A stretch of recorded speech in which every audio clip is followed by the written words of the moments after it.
So once you've decided that you'll be buying your first car, and once you've decided that you will be buying a used or a second-hand car, this video is for you. Okay, let's do this in 3, 2, 1. It's Thrive time.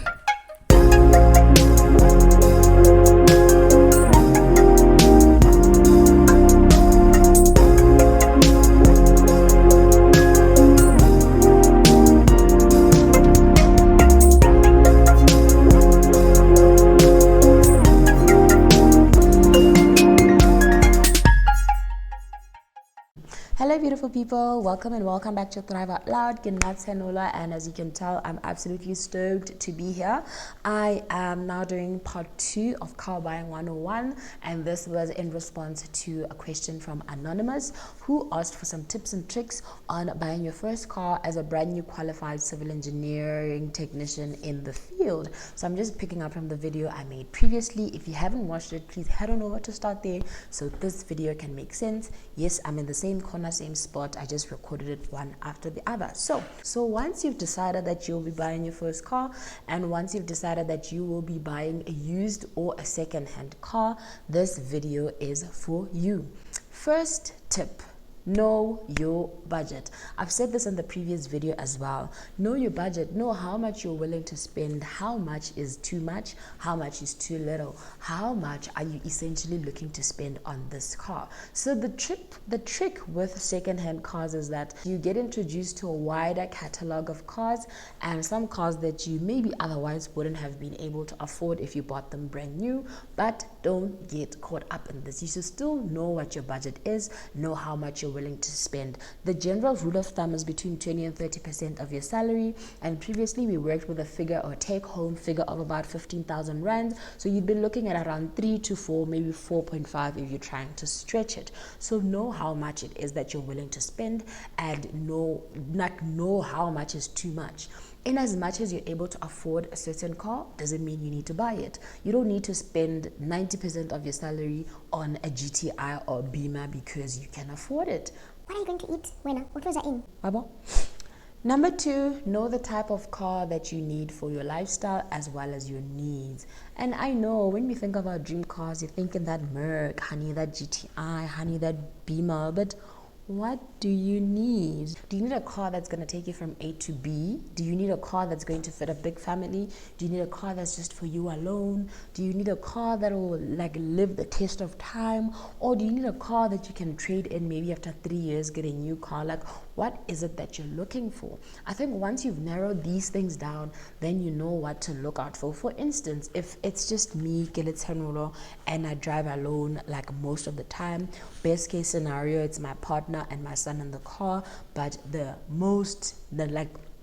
maximum number of people my car carries is probably 3 or 4 at its best, right?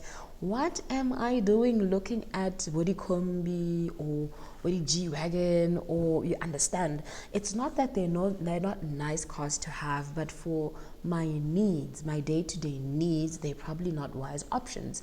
Another thing is the fact that I drive long distance on a daily basis. I drive from Vanderbijl Park to Midrand and back every single day, and this means I need a fuel efficient car, and a car that is not going to dig a hole in my pocket on petrol, okay? And this already eliminates quite a couple of really powerful cars because it wouldn't make sense, right? Another thing to pay attention to is your lifestyle.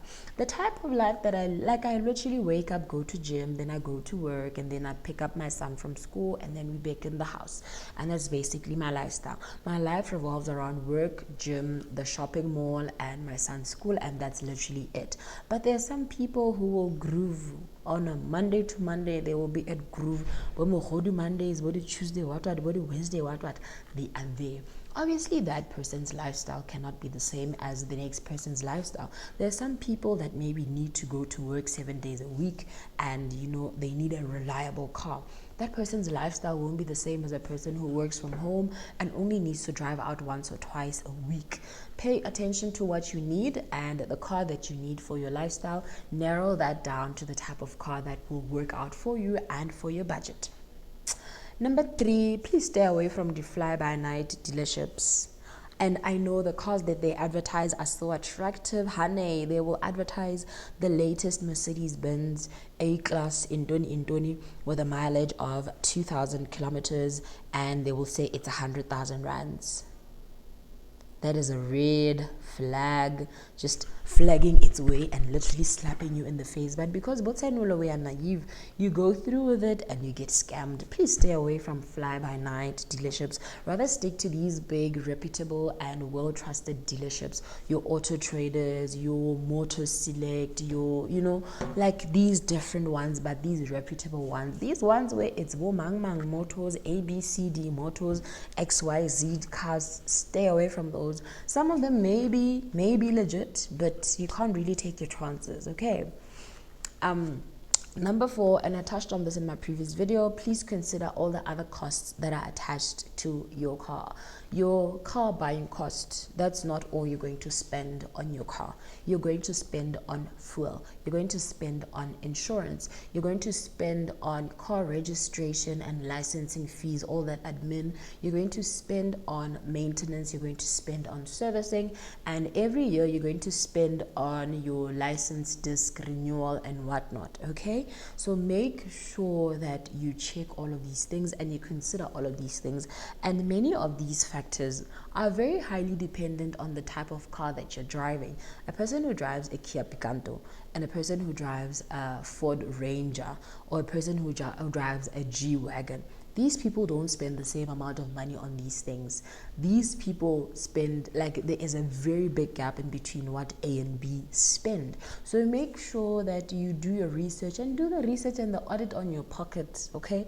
Don't try and keep up with the Joneses, and last thing you know, you cannot afford petrol for the last week of the month. Then you must walk to work or you must hitchhike or what, because bombastic side eye. Make sure you know your pocket and know what it is that you're able to afford. Then, number 5, please do your homework. Like, do your homework. When buying a second-hand car, the last thing you cannot afford to slip up on is your homework. Please make sure you do your homework. You need to know how many previous owners this car had. You need to know the service history of this car. You need to know the mileage on this car. You need to know how old this car is or the year in which it was first registered on the road. And you need to know the overall condition of this car. I'll get into each of these separately. The reason you need to know the number of previous owners this car has had, the reason you need to know this is because it will give you a clue on how problematic this car is. Generally, a non-problematic car, a loyal car, a car that is not giving any problems at all, this is a car that a person generally keeps forever, or they keep until at the very, very end of their term. So if you see a car that is less than 3 years old, has had 4 owners, then that should already give you a clue that this car, something is wrong with it, okay? The reason you need to know the service history of the car, it will tell you how well taken care of this car is. It will tell you how pampered it was and how the previous owner or owners were taking care of it. And it will tell you how often it got maintained and how its insides were being taken care of. It will basically tell you if this car was being neglected or not, and then it gives you a clue on whether it's going to be problematic or not. The reason why you need to know the mileage of this car, simple terms, you just need to know how far this car has traveled. How long has this long walk of freedom been? You don't want a car that has 300,000 kilometers on its odometer and it looks spick and span on the outside, but it has traveled, because what that means is the wear and tear on that car could easily decide to sit down and not go anymore because it's tired, it is aged, it is tired, and you need to stay away from tired cars. Then number 4, you need to know how old this car is, or like the year in which this car was first registered on the road. The reason I emphasize on this specifically is because cars that are generally less than 3 years old are less problematic, and it means some of them are still within their warranty, some of them are still within their maintenance and service plan from the manufacturer or from the dealership.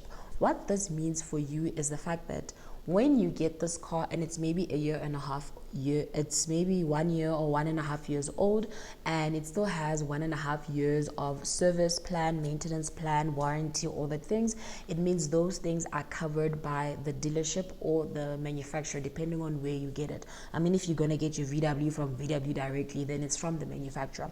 But essentially, it means you're able to salvage a little bit of financial assistance from them when it comes to the servicing, maintaining, or repairing of anything that may go wrong with your car during that stipulated time. So for instance, I know your VWs, your Mazdas, I'm not sure what else, they normally have a 3-year service plan, unlimited kilometer service plan, and maintenance plan, and warranty, what. So what that means is, for the next 3 years of this car being alive or being registered on the road, Mazda or VW or whatever that is, they will take care of whatever will go wrong and whatever service and maintenance you need to carry out on the car. What this means for you is that obviously you won't be spending out of pocket money to repair your car or to carry out services on your car. It means you also have time to either save up or to organize another service plan or maintenance plan or anything of that sort. But if you find a car that is out of warranty, out of a service plan, out of maintenance plan, and it's literally just you and God, it means should anything go wrong with this car, you will have to cover the expenses out of pocket, because it is out of warranty, it is out of warranty, and it's out of the motor plan, out of the service plan, and right. So you want to generally try and get a newer model, but if it happens that you're unable to, make sure that you organize or make sure that you request them to add a service plan and a maintenance plan to your car. This will mean should anything go wrong, you have been paying for these and it has been factored into your monthly installments, so you won't have to fork out 5,000 rands out of the Falcon Blue because when you didn't do your research. Just make sure you do your research. Your overall condition of the car, I think this was the last one I checked on in terms of doing your homework. If you see, like I said, the odometer looks dodgy, man. It says it has 10,000 kilometers on the mileage, but this car is more than 10 years old. That is essentially not possible unless this person doesn't drive at all. But then that means they wouldn't need to sell it because the car is still in a very good condition. So watch out for those things. If this car just looks tired but the mileage says 5,000 kilometers an hour, then something is off. So just make sure you do your homework in terms of that. Number 6, don't be shy to ask for certifications and proof and all of that. Proof of mechanical inspection, proof of the vehicle history, proof of the service history. Like, don't be shy to ask for receipts, because this is what you need. They should be included generally with your car, but dealerships normally get away with this, especially when they're selling to ignoring people, and it often happens to be us ladies because you just want your ride, you want to go. But please don't be shy to ask for these things because it will be for your benefit. Okay. Number 7, please test drive the car. Like, just test drive. Generally, dealerships do allow you to test drive your car, so don't be shy to ask to test drive that specific car or any other car that you're looking for. Chances are, if there's anything wrong with the car, you'll be able to pick it up, especially if you are an experienced driver. If you are an inexperienced driver, don't be shy to take your uncle, your dad, your mom, your grandmother, anyone who is an experienced driver and who's able to pick up on certain things, because you are going to take a car that is coughing the whole way, and because you didn't test drive it and you signed on the dotted line, it is now your baby to company to deal with. They're gonna say it started coughing once you started owning it. So make sure that you test drive your car and know generally how it feels on the road, and if you like how it feels, if you like the vibe it's giving you. Number 8, once you've gotten to maybe the point where you're finalizing the deal and you've decided that you have a deposit to maybe put down, please do not deal with cash, especially with these ABCD Motors and ABCD, these dodgy ass dealerships somewhere in the belly of Johannesburg. We won't say, but those ones, please don't deal with cash when doing your deposit payments and whatnot. You're trying to have something that has a paper trail, and you're trying to make sure that you're getting your ducks in a row. Should it happen that tomorrow they want to pretend like they don't know you and they want to act brand new after you've just put down a deposit of 50,000 rands, then you're able to pull out your records and show that, but I did pay. Here is the proof that I paid my deposit. Although I did say stay away from the fly-by-night, but if you insist on dealing with fly-by-nights, please make sure that you get your ducks in a row. Number 9, it also ties into the previous one. Make sure you get everything on paper. Make sure that everything that you're dealing with, all the communication, all the agreements, like all the deals, everything they're telling you, make sure you get it on paper. Either communicate via email or have it all literally on paper. Print out everything and have it ready. Have your receipts ready, because you never know what you might need to refer back to. Number 10, please don't get sucked into the rabbit hole. I know, like, what the used car rabbit hole did to me. Refuse to get sucked in. The thing is, and I already mentioned it before, once you've decided that you're getting a second-hand car, you get introduced to a larger catalog of cars, and cars that you maybe would not have been able to afford if you're buying them brand new. For instance, the Mercedes-Benz, the Beamer, the GTIs and the whatnot. You'll find maybe a 2021 model that probably has maybe 23,000 kilometers on the odometer, which is generally not bad, and maybe it goes for a selling price of 300,000 rands, and maybe you've now gone up in your career and you're able to afford installments of maybe 5 point something or 6 grand, and you are genuinely able to. The thing is, it's not the only one. Once you scroll to the next page, there's now an AMG. Maybe similar specifications here and there, maybe 7,000 rands. Then the next page there is a G-Wagon. The next page there is a Wrangler, Jeep Wrangler. Next page there is like a Golf. The next page there is just so much going on. I think just know what you want, know what it is that you're looking for, and how best you can get it, and know that just because you're taking on this big commitment now doesn't mean this will be your car forever. 3 years down the line you could decide to maybe pay it off, trade it in, and get a better car, or you could just decide to pay it off, get another car. It's not the end of the world. Just because you didn't get your dream car right now doesn't mean you never will get your dream car. Just don't make sure that you don't glimpse yourself and strangle yourself because you're trying to be seen a certain way. Okay, thank you so much for tuning into today's video. I really do appreciate you clicking on here. Please remember the house rules in here. We like, we comment, we subscribe, click on the bell notification, and tell a friend who's trying to buy a car to come and watch this video, because maybe we may save a life. Okay, bye.